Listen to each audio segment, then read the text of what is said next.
guys. Mag-arrange tayo guys ng sibuyas at saka onion white. Ito yung red. Then ito yung puti na sibuyas.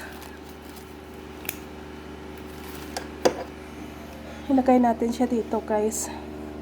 Ayan na, ilagay ko na guys yung gara. Then yung patatas guys.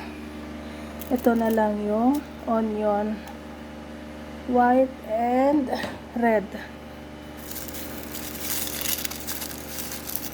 Kailangan linisan bago dito ilagay.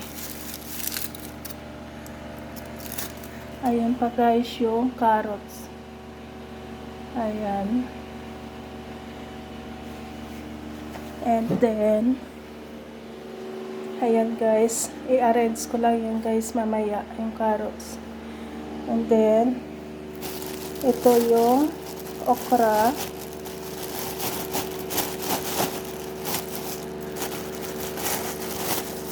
Ayan. Tanggalan ko pa ito siya guys ng ng ganito niya oh. And yun, saluyot. Thanks for watching. Bye!